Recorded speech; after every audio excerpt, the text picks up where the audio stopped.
Entonces, cuando hablamos nosotros de patologías orales benignas, ya que estamos prácticamente casi limitados a la mucosa bucal, diremos que hay proliferaciones epiteliales y proliferaciones conjuntivales, ¿no? Y así se clasifican también las enfermedades, ¿no? A nivel de mucosa bucal, ¿no?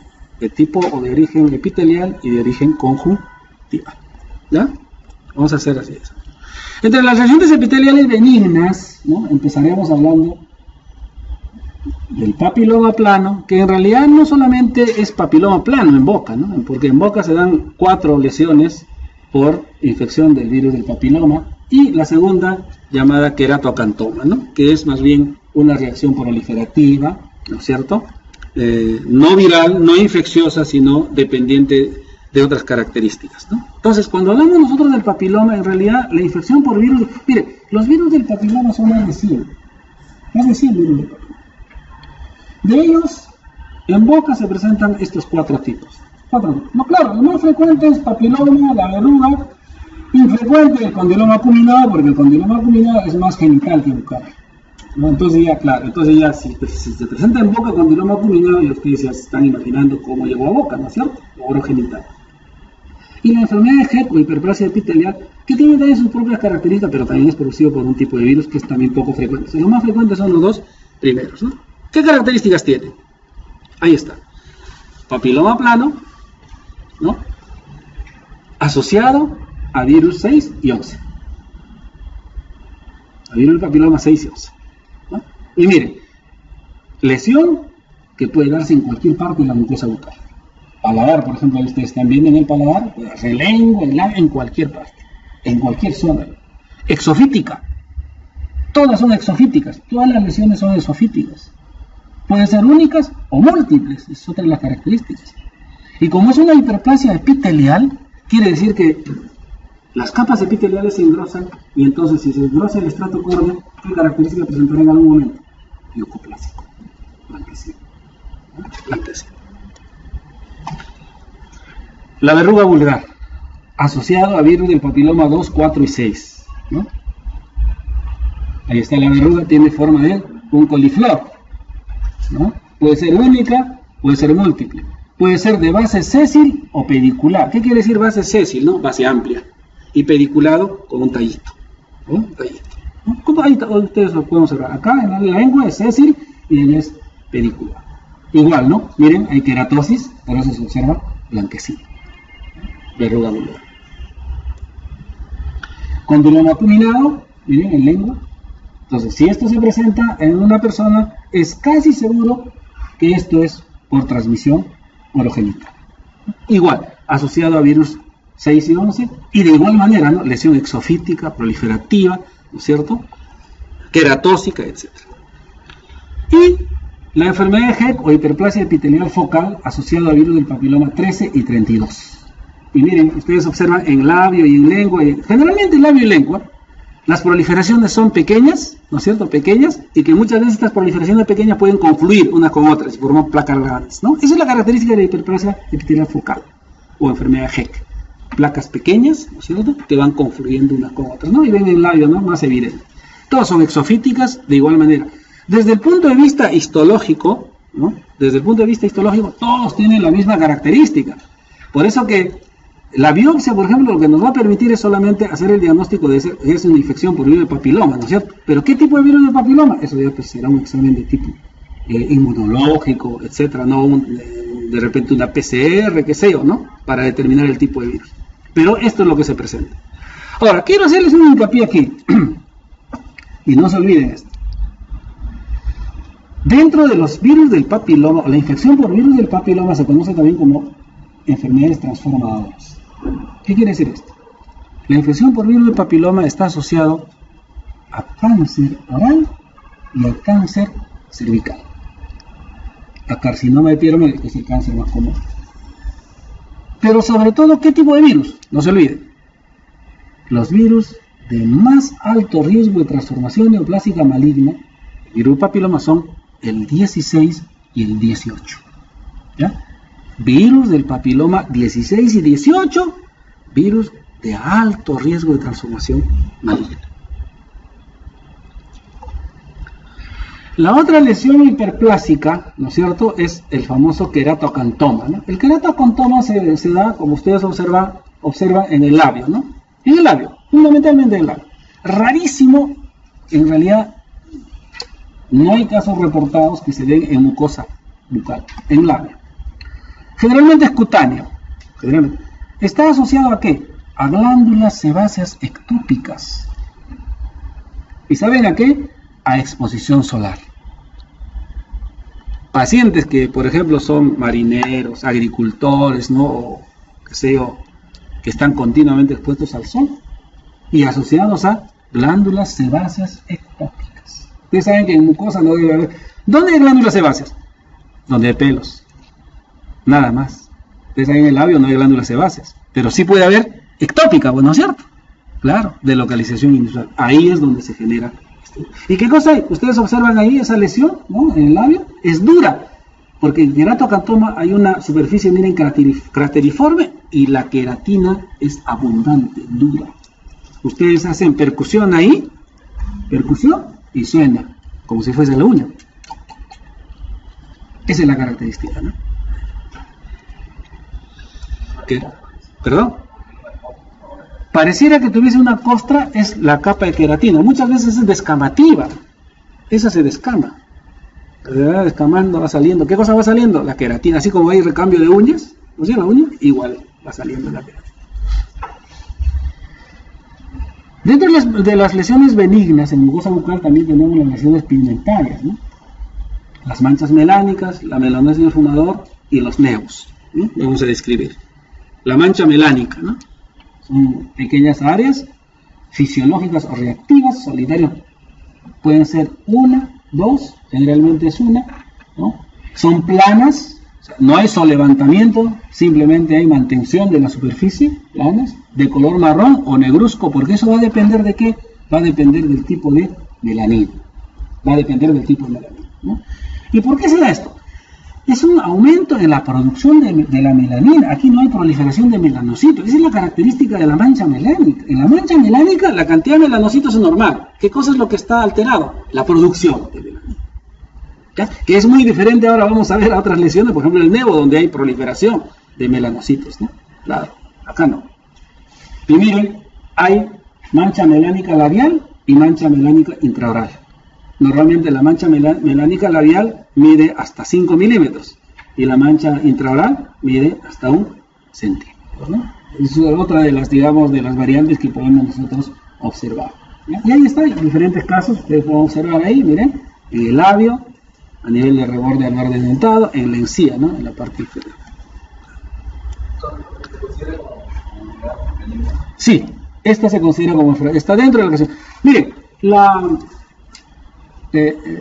digamos, los criterios para poder preparar las diapositivas están de acuerdo a la bibliografía que las PEFO a través ¿no? para el examen del ENAO ha sugerido. 2 libros, solamente han sugerido 2 libros. No sé si ustedes habrán visto. El libro el que seguramente ustedes lo conocen, de patología oral bucal pero patología oral contemporánea, de Philip Sapp. Es un libro un poquito, digamos, particularmente yo quiero hacer un comentario, un librito un poquito desfasado, porque hay otro libro mucho más actualizado, inclusive la clasificación de la OMS del 2005 no la tiene, pero eso es lo que han sugerido. Y el otro libro de patología oral de Neville, ¿no? Son los 2 libros que han sugerido. Entonces está en base a esos. Para no, o sea, tampoco no quiero crear, digamos, una discrepancia, ¿no? Por eso que estamos adecuando a lo que dice el libro. Y seguramente las preguntas que van a hacer en el examen van a estar, pues, lógicamente, de acuerdo a eso que es, ¿no? Así que no nos estamos... Y está dentro de la clasificación. Y la melanosis del fumador, que son pigmentaciones de igual manera maculares, ¿no? Pueden ser parduzcas, pero en este caso sí son irregulares. ¿Y en quiénes se da la melanosis del fumador? Tiene que haber una condición en el fumador. No hay otra cosa. Miren a nivel de los carrillos esas lesiones, ¿no? Las lesiones son difusas, ¿no? Está asociado esto, pues, a personas que fuman pero largo tiempo, un tabaquismo prolongado, ¿no? ¿Ya? Esto también está asociado a depósito de melanina, sobre todo en la capa basal. ¿Dónde están los melanocitos ubicados? En el estrato basal. Y ahí es donde se la gran cantidad. Pero además, también se ha encontrado en la melanosis del fumador melanina en el tejido conectivo. O sea, aparte de en el tejido basal, también se introduce en el tejido conectivo. Inclusive, en el tejido conectivo vamos a encontrar una reacción. Claro, todo lo que ocurre, digamos, lo anormal que ocurre en el tejido vascularizado, siempre reacciona el tejido vascularizado inflamándose. Y si es de largo tiempo, va a haber una inflamación de tipo mononuclear, ¿no?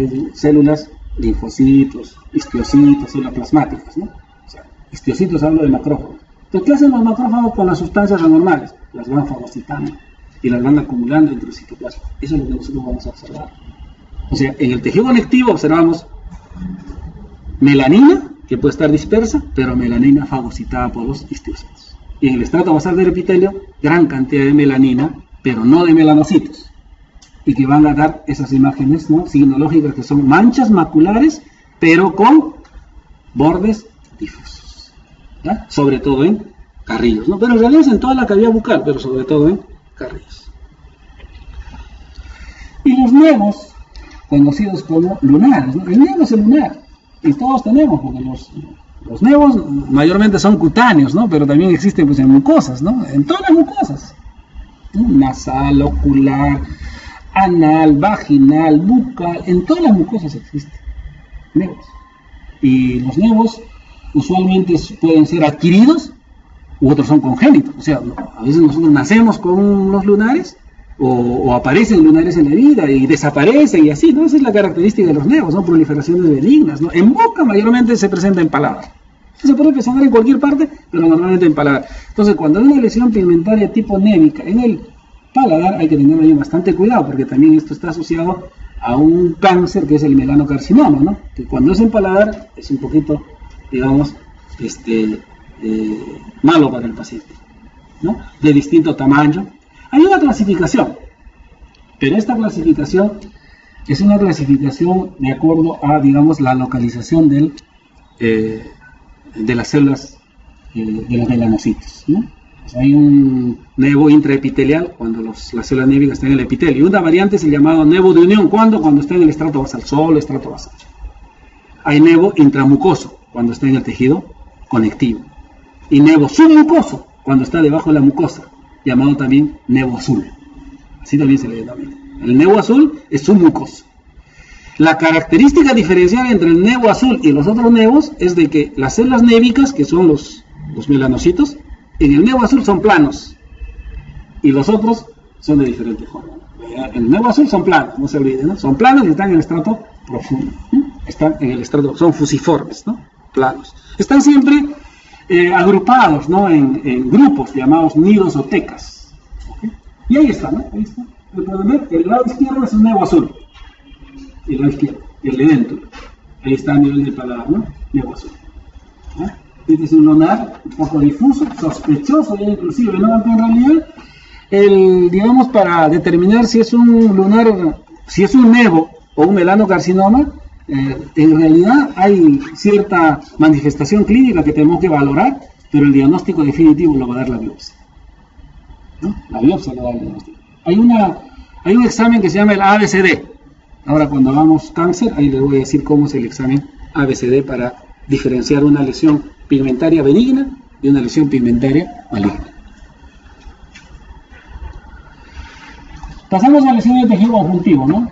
Tejido fibroso, las famosas hiperplasias, mire, hiperplasia fibrosa focal, o llamado también fibroma irritativo, fibroma osificante periférico, granuloma periférico de células gigantes, hiperplasia fibrosa inflamatoria, hiperplasia papilar inflamatoria, gingivitis hiperplásica, fibromatosis gingival hereditaria y fibromatosis gingival inducida por fármacos. Vamos a escribir cada uno de ellos, ¿ya? Porque todos ellos están dentro de la clasificación de la bibliografía que ha sido indicada.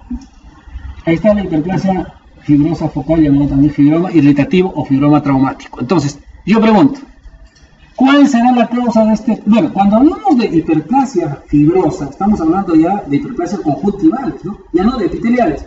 En las anteriores hemos visto que hay, ¿no?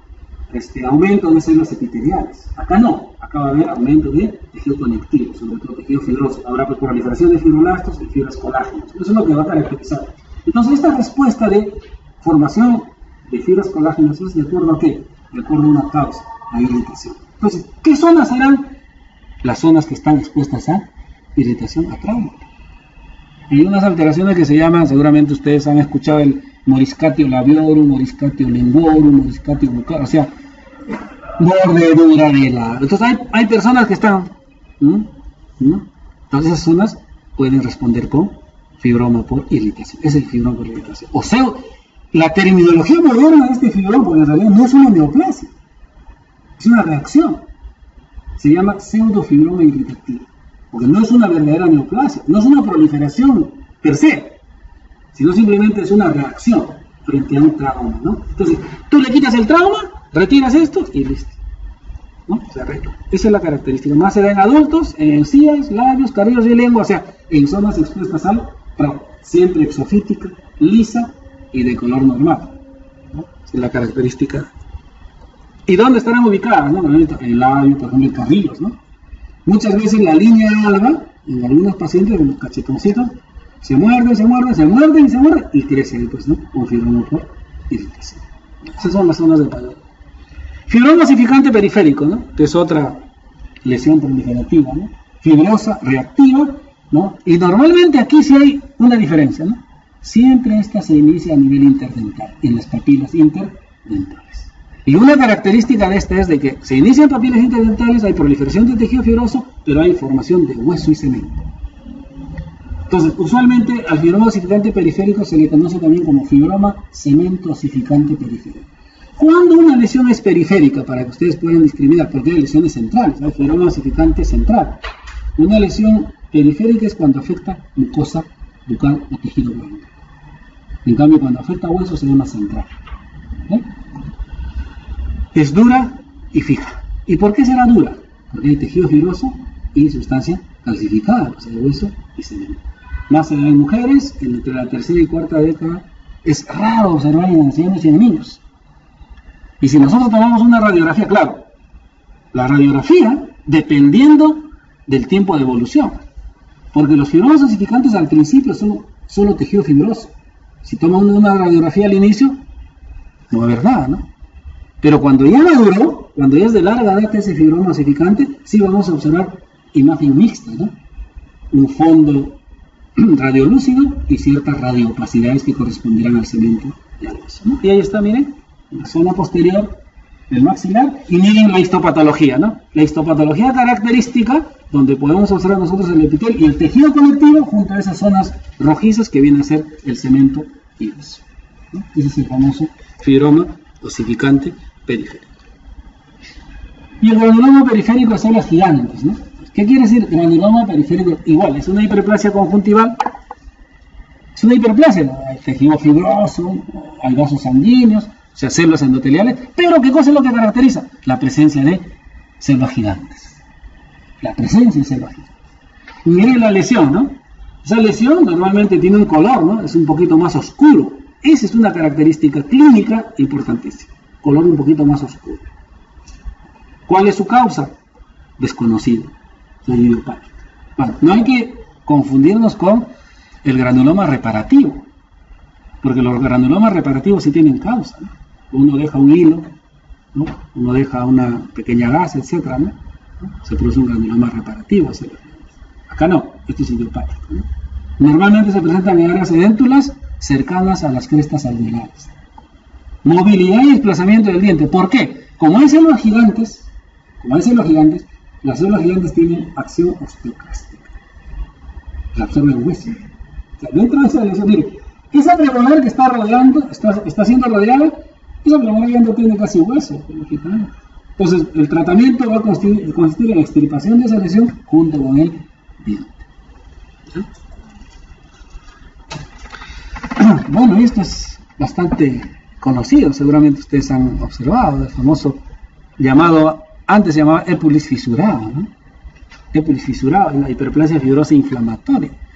Y esto se da ¿por qué? Por las prótesis mal adaptadas, ¿cierto? Miren los prótesis totales, mal adaptadas. Y miren, hay algunas zonas ulcerativas, ¿no? Ustedes pueden observar zonas ulcerativas. Formación de lengüetas, ¿no? Proliferativas de tejido conectivo fibroso. Ese tejido conectivo fibroso. ¿No? O sea, tenemos ahí proliferación de tejido conectivo por trauma. Por trauma. Entonces, ya ustedes se imaginarán, ¿no? El tratamiento, ¿no?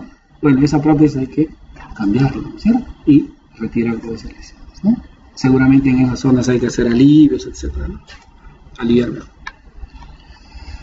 Y esta hiperplasia papilar inflamatoria que también está asociada a prótesis, tanto a prótesis totales como a prótesis parciales, sobre todo superiores, porque esto es exclusivamente palatino. Esa es otra característica, ¿no? La llamada hiperplasia papilar inflamatoria. Papilar por las formas, miren, esas papilas, ¿no? Crecimientos ahí localizados, ¿no? Nódulos pequeños de 3 a 4 milímetros. Solo se ven paladar. ¿En quiénes? En portadores de prótesis. ¿Ya? Generalmente se ha visto esto en pacientes que tienen prótesis totales, por ejemplo, con cámara de succión. No necesariamente en ellos, pero sí asociado exclusivamente a pacientes con prótesis total, portadores de prótesis total. ¿Qué cosa es eso? Proliferación de tejido fibroso. ¿Cuál será el tratamiento? Bueno, hay que retirar todo eso, lógicamente se retira todo eso, y colocarle otra prótesis, ¿no? Porque en realidad es la prótesis la que está ejerciendo ahí trauma, ¿no? Este carácter inflamatorio, ¿no? Gingivitis hiperplásica focal y generalizada, ¿no? Esto se da más en mujeres, ¿no? Más en mujeres, y por eso que hay dos variantes, la llamada gingivitis de la pubertad y la gingivitis gestacional. ¿Cuál es la causa en este caso? Estrógenos y progesterona. Estrógenos. Un aumento del tamaño de las papilas interdentales, puede ser localizada, miren, en la superior, localizada, y en la inferior, generalizada. Es una hiperplasia fibrosa con gran cantidad de infiltrado inflamatorio mononuclear. O sea, este es de carácter inflamatorio, localizado o generalizado, de carácter sistémico, ¿no? Hormonal. Bueno, esto se ve en quiénes, en mujeres, en púberes o en embarazadas. ¿Eh?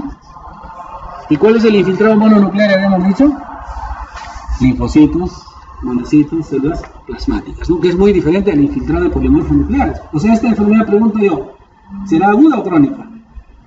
Crónica, ¿no? Esto no se forma pues en 2 o 3 días, ¿no es cierto? ¿Eh? Es crónica. Si fuese aguda, habría un infiltrado de tipo polimorfo nuclear. Y la fibromatosis gingival hereditaria, ¿no? ¿Qué es la fibromatosis gingival hereditaria? Es una condición hereditaria, pues. Se hereda por un rasgo de tipo autosómico dominante, ¿no? Y aquí está asociado, ¿no? Por ejemplo, los pacientes que tienen esto, ustedes van a observar, ¿no? Gran cantidad de pelos, pero por todo sitio, ¿no? Hipertricosis. Hay deformidades craneofaciales, retraso mental, sordera y epilepsia. ¿Esto como condición de qué? De que es una enfermedad hereditaria autosómica dominante. Esto es parte de un síndrome hereditario, ¿no? Donde caracteriza qué cosa? La hiperplasia gingival, ¿no? La encía puede cubrir, miren, las coronas. A veces hay casos donde la encía cubre toda la corona, ¿no? Prácticamente toda la corona, ¿no? Generalmente se inicia durante la pubertad. Durante la pubertad se inicia la manifestación. La encía es bulbosa, como ustedes observaron, miren, bulbosa, firme y dura. ¿Por qué? Porque es tejido fibroso. ¿Ya? No hay predilección por el sexo, tanto en varones como en mujeres, pero la condición es de tipo hereditario. ¿Y cómo será el diagnóstico de esto? A ver, las características clínicas me van a orientar, lógicamente, a, ¿no es cierto?, a pensar, si tiene malformación de cráneo faciales, retraso mental, sordera y epilepsia, a pensar en que es una característica de tipo hereditaria, ¿no? Y la hiperplasia gingival inducida por fármacos.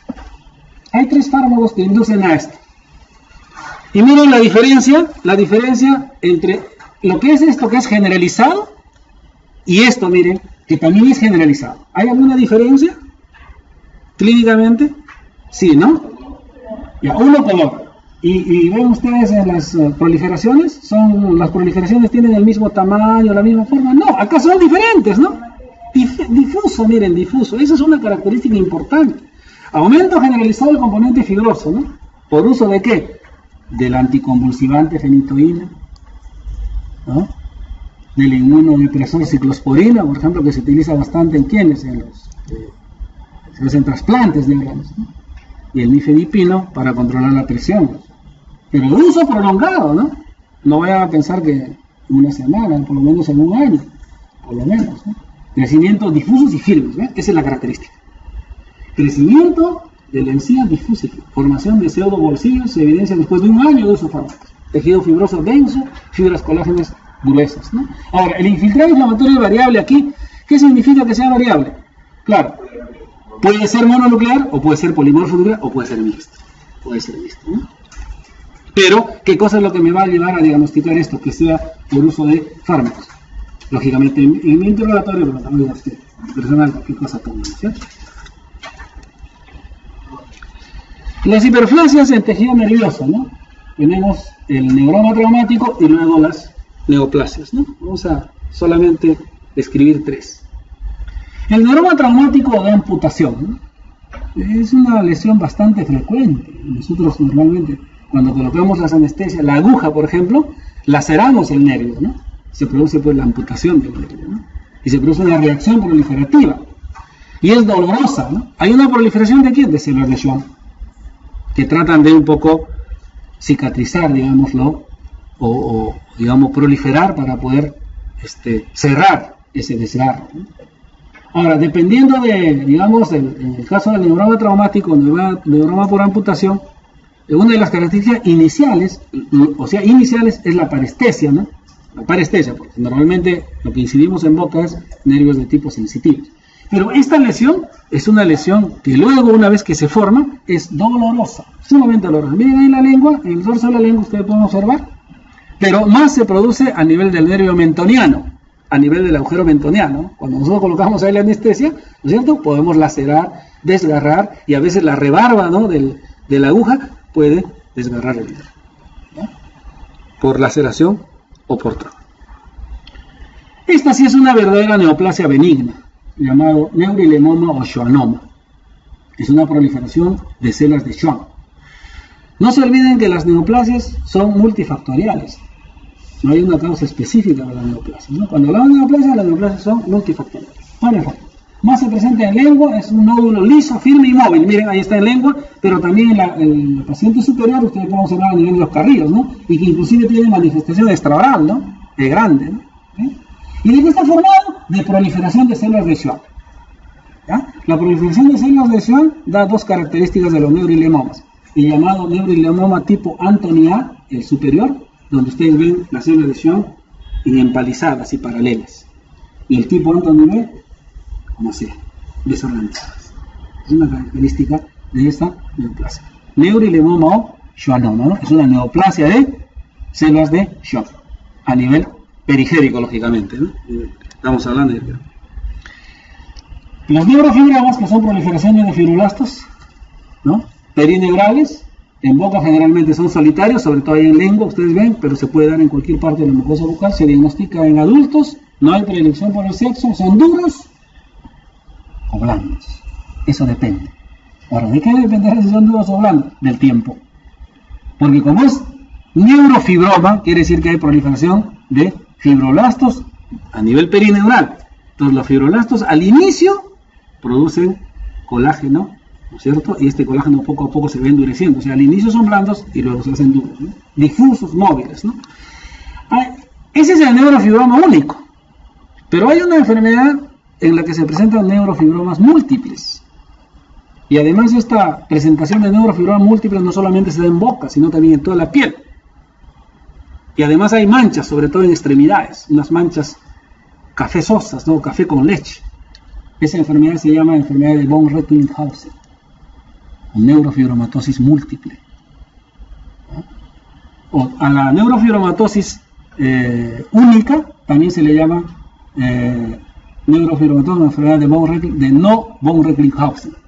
Y cuando es múltiple, enfermedad de von Recklinghausen. Única, neurofibromas. Múltiple, enfermedad de von Recklinghausen. Además tiene que sumarse, ¿qué cosa? Pigmentaciones cutáneas, ¿no? En tejido muscular, la neoplasia benigna más común, porque también se pueden dar rhabdomiomas en boca, es el leiomioma, ¿no? Pero ¿de dónde? Los leiomiomas son neoplasias que se originan en fibras musculares lisas. ¿Y en boca dónde habrá fibras musculares lisas? A nivel de las arterias. A nivel de arterias. Porque la lengua, por ejemplo, ¿qué tipo de músculo tiene? Estriados. O sea, en lengua se puede dar rhabdomiomas, como neoplasia benigna. Pero es raro, rarísimo ver eso. Lo más común son leiomiomas, ¿no? Leiomioma, neoplasia benigna, músculo liso, ¿dónde se origina? En las arterias. Normalmente ¿en quién? Otra vez, ¿no? No se olviden que las neoplasias siempre están asociadas a una edad. ¿Ya? 40, 45, 50 años para adelante, ¿no? Adultos, cualquier sexo. Raro. Este es el leiomioma, ¿no? Es raro. Y mucho más raro todavía es el rhabdomioma. Por eso no lo describimos, ¿no? Es un nódulo liso. Puede confundirse con los neurofibromas, claro, ahí está, miren. Miren ahí en el labio inferior y miren ahí en el paladar, ¿no? Como son únicos, pueden confundirse. ¿Qué cosa es lo que me va a dar el diagnóstico definitivo? La biopsia. ¿Qué cosa veo en la biopsia ahí? Proliferación de fibras musculares lisas. ¿Y qué veo en los neurofibromas? Fibroblastos, ¿no? Perineurales. El tejido adiposo, la neoplasia benigna, el lipoma, nace en adultos, blanda, móvil, generalmente de color amarillento. Ahí está, miren, observen ahí casi en el fondo del surco, en la zona de las molares inferiores. ¿Ven? Dependiendo de la localización, si es superficial se observa más amarillo. Si es más profunda, no se va a ver lógicamente. Claro, cuando se estirpa así, ¿no? Son bien compartimentalizadas, ¿no? Hay una variante que se llama el fibrolipoma. Lipoma, fibrolipoma, ¿no? El lipoma, solo proliferación de células adiposas, como ustedes observarán en la parte inferior, células adiposas. Células como si fuese tejido normal, ¿no? Como si fuese tejido normal. Eso se llaman adipocitos diferenciados. Las neoplasias benignas tienen células diferenciadas. Las neoplasias malignas tienen células indiferenciadas. ¿Qué quiere decir diferenciado e indiferenciado? Un poquito para adelantando a la siguiente parte. Diferenciado quiere decir que las células se parecen entre sí. Y no solamente se parecen entre sí, sino también se parecen a la célula normal. Así es. Las células indiferenciadas quiere decir que las células no se parecen entre sí y menos se parecen a la célula normal. Eso se da en el cáncer, ¿no? Luego vamos a ver. Y en el tejido vascular tenemos, ¿no?, proliferaciones hiperplásicas del granuloma piogénico y neoplasias benignas, ¿no?, o llamados también amartomas, el hemangioma y el linfangioma. La más, digamos, común inclusive de las lesiones hiperplásicas a nivel de cavidad bucal, una de las más comunes es justamente el granuloma piógeno, o granuloma piogénico. Mal llamado piogénico porque no tiene pus, no hay pus. Es una lesión producida por dos factores irritativos locales y factores sistémicos, que es la estimulación hormonal, estrógenos y progesterona. Por eso que hay dos variantes de granuloma piogénico: granuloma del embarazo y granuloma de la pubertad, ¿no? Granuloma de embarazo que sean embarazadas y granuloma de pubertad en pobres, ¿no?, asociado más a factores sistémicos. Pero son irritantes locales los que también generan, ¿no?, prótesis mal adaptadas, obturaciones desbordantes, placa, cálculos, brackets, piercing, el mismo cepillado, ¿no?, el mismo material de cepillo, etcétera, puede provocar y hacer que esta lesión sea más evidente, ¿no? Se presenta en cualquier parte de la mucosa bucal, pero más en zonas de mayor exposición a irritantes. ¿Qué parte de la mucosa bucal está más expuesta a los factores irritativos traumáticos? A ver, encía, es la encía la zona. Pero esto no se produce solamente en encía, sino que afecta a cualquier edad. Claro, hace de que, porque hay factores hormonales, tenga una mayor predicción por mujeres, ¿no? Afecta en cualquier zona, a cualquier edad. Ahí está, lesión exofítica, ustedes pueden observar, ese color blanquecino en la superficie, pensaban que era pus, por eso le llamaron granuloma piogénico. Exofítica, se puede dar en cualquier parte. Miren esa lesión, interesante, en un lugar inusual, ¿no? La mucosa del labio inferior, asociado a brackets, ¿sí?, múltiple, pediculado. Y esta es la parte histológica, ¿no? ¿Qué cosa es esto? Esto es una proliferación conjuntiva, vascular. Por eso que al granuloma piogénico también se llama granuloma telangietásico, porque es de carácter vascular. Y el hemangioma, ¿no? Hay dos tipos de hemangioma. Las hemangiomas son neoplasias. Algunos lo llaman amartoma. ¿Qué cosa es un amartoma? Un amartoma es una proliferación de tejido normal, pero en un lugar que no le corresponde. Eso es. Por ejemplo, los toros también son amartomas, son considerados amartomas. Los hemangiomas también son considerados amartomas. ¿Por qué? Porque son proliferaciones, por ejemplo, el hemangioma capilar, que la zona superior en el labio, ustedes observan que es de color rojizo normalmente, ¿no? ¿Por qué? Porque la proliferación, como ustedes ven en la parte histológica, son de capilares sanguíneos, ¿no? Arteriales. En cambio, el hemangioma cavernoso, miren, en la parte inferior del labio, es color oscuro, es un color más rojo vino tinto, ¿no es cierto? ¿Por qué? Porque las proliferaciones no son de capilares, sino son de vénulas dilatadas, ahí como ustedes verán, ¿no? 1, 2, 3 vénulas dilatadas, hay sangre venosa, por eso se observa ese color. Hay un examen bastante interesante, un examen clínico que se hace para diagnosticar las lesiones de tipo vasculares, ¿no? Por ejemplo, hemangiomas. Se llama la diascopía, ¿no? Hay un instrumento, el diascopio, que es una lámina de vidrio que se presiona. Si ustedes presionan y desaparece el color, ¿no es cierto? Al presionar y luego sueltan y otra vez el color, quiere decir que es vascular. Así es. En cambio, si ustedes presionan y no desaparece el color, quiere decir que es proliferativo, puede ser un nevos o cualquier otra lesión, melanocarcinoma, etc., ¿no? Por eso que es importante este examen, ¿no? Cuando ustedes sospechan de una lesión vascular, hacen la diascopía y van a ustedes descartar, ¿no es cierto? Y finalmente el linfangioma, la proliferación de vasos linfáticos, ¿no es cierto? Superficial, en lengua, generalmente se presenta en niños y en púberes, y es autolimitante. ¿Qué quiere decir autolimitante? En niños y púberes, 25 o 30 años y deja de crecer. Esa es la gran. Miren, ahí está. Ustedes pueden observar ahí la lesión en lengua, ¿no? Y miren la parte histopatológica, ¿no? Proliferación de linfáticos, vasos linfáticos, ¿no? La característica es de que hay proliferación racimada, es blando, ¿no? Ahora, cuando esta lesión se presenta en el cuello, y afecta a la zona del cuello, se denomina higroma quístico. ¿Pero qué cosa es un higroma quístico? Es un linfangioma cervical.